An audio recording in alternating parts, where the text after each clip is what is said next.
That's 3 examples on the way through that you can lose money or you can maximize money, and billionaires don't ever get those wrong.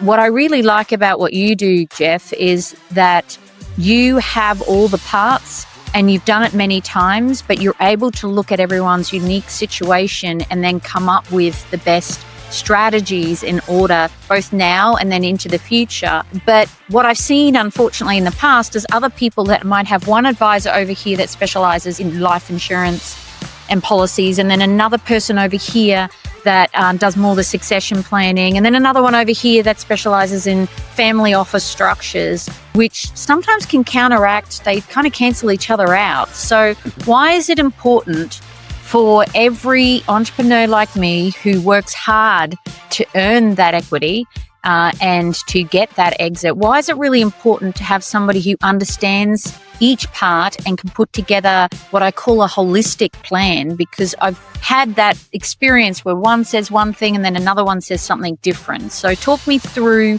that as providers in your space.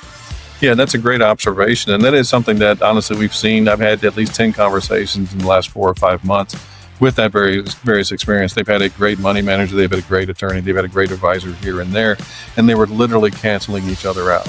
And so now these individuals are paying for 2 experts to have a net zero result. And the reality is they're operating within a silo. And of course, with any business, right, there's multiple parts of that value chain and the supply chain and so forth that go into that. And we look at it the same way. We've got to understand the full value chain of who you are as an individual. What matters to you personally? What matters to you professionally? What are those things that are the financial levers you're trying to drive? How do they fit together short-term, mid-term, and long-term across all these different dimensions of who you are? Same way you would plan a business. What is the risk mitigation strategy? Ultimately, as we look at it, we tell a lot of folks it's like building skyscrapers in San Francisco, right? You're sitting on a fault line. And if the buildings are built too rigidly, they can collapse when the earthquakes come. So they're designed to sway a little bit. We build those shock absorbers into a plan and say, let's have the risk mitigation strategy, but then what are we accumulating for? What's that distribution strategy going to be? Is it something that's going to need to last this family their lifetime? Is it multiple generations? Or in some cultures, they even talk about 1,000-year money. Is that what we're looking at as a distribution strategy? As part of that, really want to understand what does great look like for each individual. It's got to be customized. There is no one size fits all. And so as we think about that, the business planning, the intellectual property, the philanthropy strategy, the estate planning, and even if there's a multinational strategy involved of, hey, we've got some things here and there in multiple jurisdictions. Where are those tax regimes? How do we use those to our advantage? Where do we structure businesses and different assets? Those can all be an important part of the strategy. And to your point, what we really want to do is say, before we pull the string, let's know what it's attached to. Let's know, did we just trigger some kind of a tax time bomb or some other, a tripwire there that causes a lot of issues? Or did we just release the parachute because we now can have a controlled landing? Let's know what that string is attached to. So that's why we look across all these different dimensions and then surround folks with their other expert advisors in a coordinated conversation. Because we want to make sure that you as the entrepreneur don't have to relay this to the CPA, have to relay this to the attorney and so forth. In the same way, my doctors don't let me relay, here's my best assessment of what I think the doctor told me. Hey, you do what you will with it.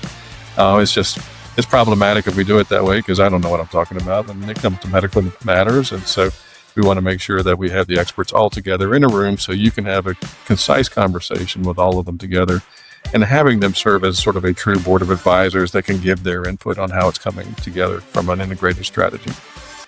Love that.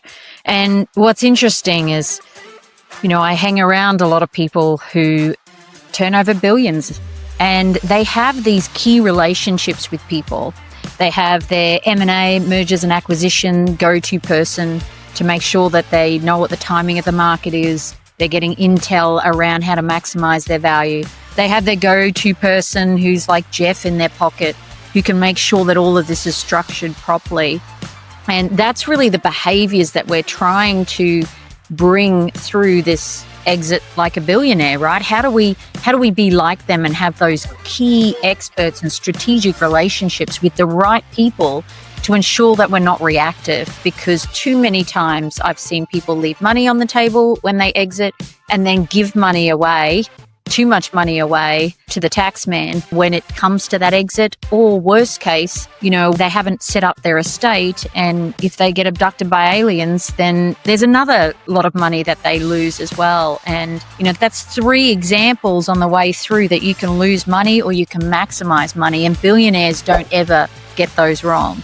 They have their structures, they have their strategic partners, and they're always ahead of it. They're never reactive when it comes to these things. So how do people like us who aren't billionaires yet, how do we make sure that we can tap into those same strategies in order to maximize it so that we can go on and do the next thing, but with even more power behind us?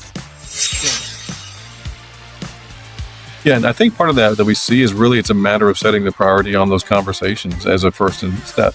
The tendency is to say, hey, look, we've got to pour everything into the business. We've got to maintain it. And the reality is, with a modicum of effort, it may be just a few hours a year, there are ways that you can end up with dramatically different results. And it's just that matter of saying, if I told you, hey, there's a way to get 40 to 70% more out of the business with an extra 8 hours of effort, would that be of interest to you? Most business owners would say absolutely. And so that's kind of what we're looking at, saying it's not a matter of how much you grow out of the business, it's how much you keep from it. And so let's design the strategies that allow you to do that. So I think it's partly that. It is partly taking a look and doing that intensive deep dive and saying, where are the opportunities? What have we missed? Because oftentimes we do see, especially as businesses scale, right? What got them there isn't going to be what sustains them or catapults them to the next level. So they're going to need a growth expert like you and Natalie to be able to come in and say, how do you get catapulted to that next level? What do you not know that you need to know? And those are all going to be significant parts of that planning to say, we got to design it early. And oftentimes we find folks saying, hey, it's too early for me to have that conversation. And I will tell even startups, it is never too early. You need to start with the end in mind. And is that a 50-year end in mind, or is that a 3-year in and out end in mind? Whatever that may be, it is far easier to design it while the cement's still wet, instead of waiting till it hardens and then you got to jackhammer it apart and say, okay, now we got to break this thing up because we boxed ourselves into some corners. And that's very expensive. Or transfer assets, and then you trigger capital gains or stamp duty or whatever it is. I mean, I see a lot of people having to spend more money to restructure it in order to get the desired outcome. So yes, thinking ahead, starting with the end in mind. And I'm sure every billionaire does that for sure. That's where we need to be, right? And there's different ways to maximize your value as well, like between private equity, venture capital, an institutional exit, a strategic exit. There's lots else that we can talk about. Perhaps that's for another episode. But all of these are really levers that billionaires have access to. And what you're trying to do is say, okay, how do we make that accessible to people who aren't billionaires to make sure that they're maximizing their money and their philanthropic endeavors at every single layer of their growth?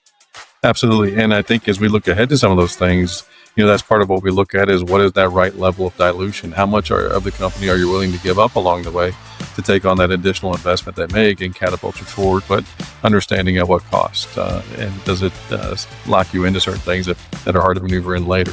And that's why the conversations need to happen early, because we have seen folks give away too much equity on the front end and then have no maneuverability or control of the company later on. So.